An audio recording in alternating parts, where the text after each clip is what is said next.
Hey guys, welcome back to another video. I hope you guys are having a great week and staying safe during quarantine.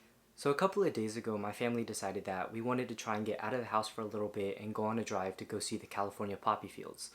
They're all over social media, everyone goes there, takes pictures, but that makes it a little bit difficult to maintain social distancing. So we had to drive for a little bit until we found an open field that there weren't very many people. And naturally, I brought my camera, I brought my drone, I got some nice drone footage, took some great photos, and so I took some photos of my little brother. This is how they turned out. And so naturally, I handed him the camera and asked him to take some photos of me so that I could post them on my Instagram. This is how they turned out. There's a pretty big difference. And I just want to say that that's a testament to how difficult it is for photographers to get good photos of themselves because they can't take the pictures. Anyways, so I got home and I sorted through all of them, and this was literally the only one that I was in focus. The only one. So I thought I'd take you guys through the process today of how I was able to turn this photo into this photo with Photoshop and Lightroom. So let's get into it.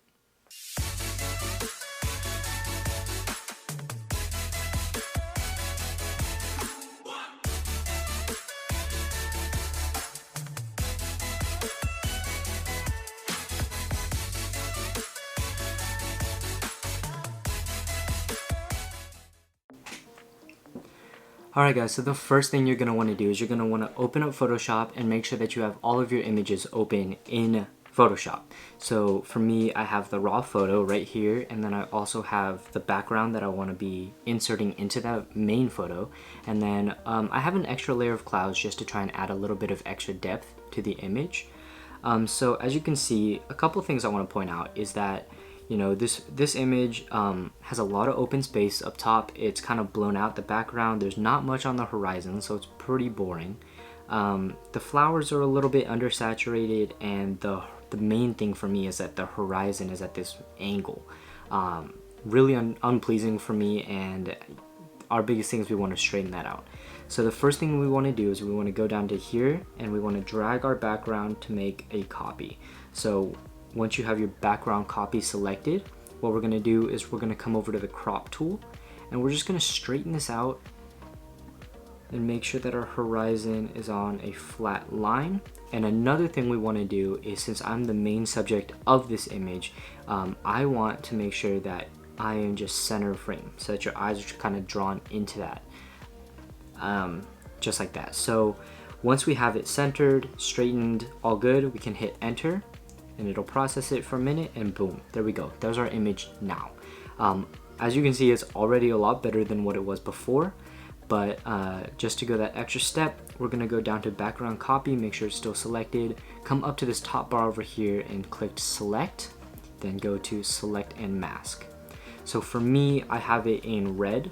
I have it over here, you can change the color, but for me, red just kind of stands out more so you're able to see what you're doing. And you want to make sure that down here, output to layer mask. So what this is going to do is it's essentially, you're going to be able to change the size of your brush and with your bracket keys. So I can make mine a little bit bigger here, and then I'm going to just be able to brush all of this, and it'll deselect it just like that. So as you can see, I deselected all the flowers and I deselected the horizon line. But what I want to do is I want to get in here. After you select the horizon here, what you can do is with your brush, you can come in here and you can kind of get these smaller details like my body and my arms. And this tool does a pretty good job of selecting, what you're intending to select. So for me, like my hand is a little bit smaller, so it'll be a little bit trickier. But you come in here, you do these fine details, and you can get it done. And you can come over here to this brush icon over here on the left, and that's going to be your fixing your fine details brush. And so it's going to allow you to come in here and get these super fine details.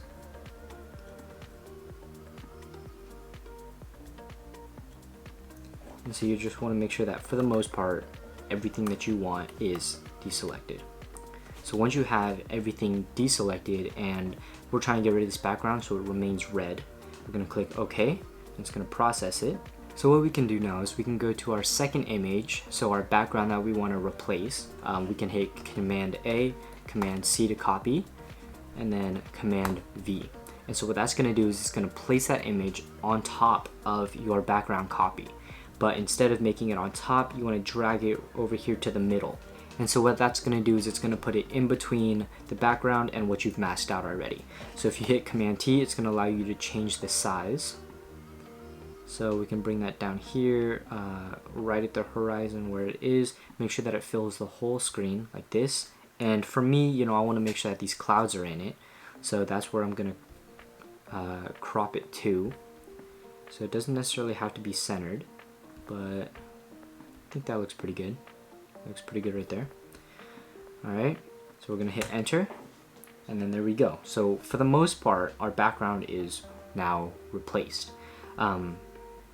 So to take it one step further, what we're going to do now is we're going to go back in here. We're going to take these other clouds, Command A, Command C to copy again, and then we're going to paste that in there.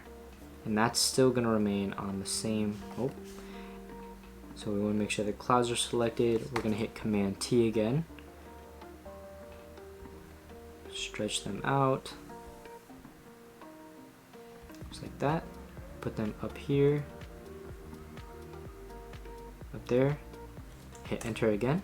There we go. So now we have two different layers of clouds. We have the mountains in the background, we have the flowers, but what you'll notice is right here, our mask wasn't perfect. So in between the legs, in between the hands and the backpack, a little bit around the arms down here in the hand, you can kind of see the background coming through from where it was before. So what we can do is we want to reselect the background copy, and if you go back to select and select in mask, this mask is still going to be here. So like I said before, you know, you have these background tools, you have this fine correction brush. You can come in here, we're going to change this, we're going to come in here, we're going to try and mask this out just a little bit, just like that, and fill in the middle. Sorry, got a phone call. So we're going to come in here, we're going to mask out in between the legs, make sure that, you know, you can't see any of that.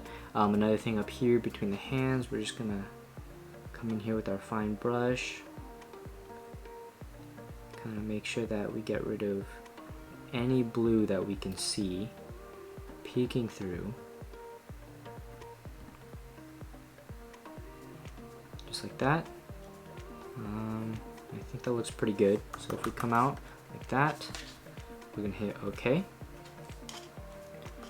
Alright, and there's our photo right there.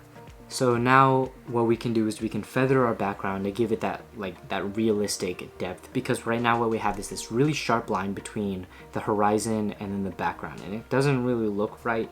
So what we can do is we can select our background copy here. We want to make sure that it's on properties, not adjustments. Make sure that the mask is selected, and we have this tab here, feather.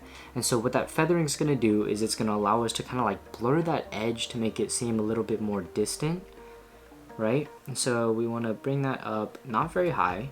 I'm going to bring it up to like 4 pixels. That looks pretty good right there.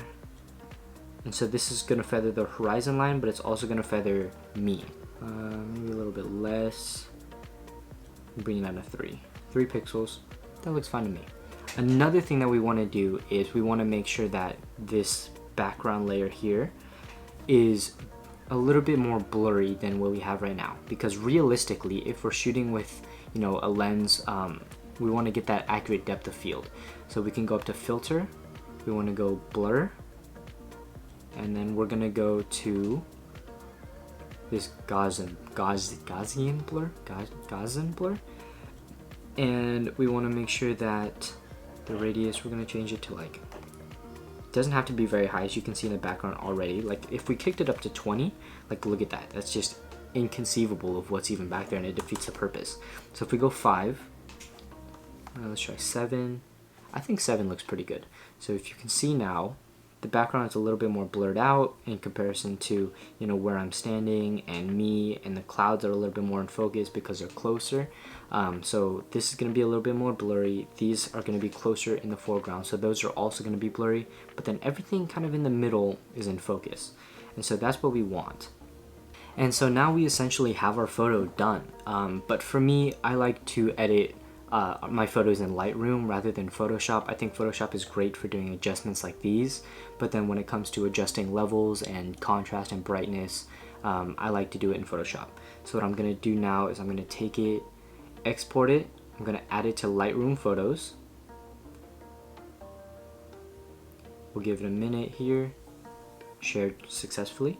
Okay, so now that we have our photo in Lightroom, I think that the first thing we want to do is I'm gonna crop it to a 4:5 because that's the ideal ratio for Instagram to get that, you know, that full screen real estate.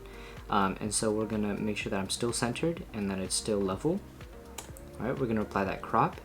I think for this we can bring down the exposure just a little bit, bring up the contrast just a little bit, and I like to decrease highlights and bring up shadows, just like that. I think the white balance, bring down the whites just a little bit, and there, I think that looks good. We can bring down the mid-tones just a little bit.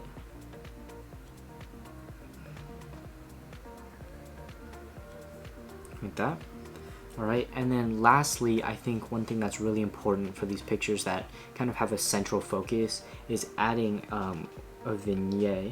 And so I'm gonna add just a little bit of darkening around the edges, and that's gonna really pull the focus towards the center of the photo. And you know, that's pretty much gonna be it. We started with this photo, we ended up with this photo. I think it was a pretty good save on my end, but you know, let me know what you guys thought in the comments.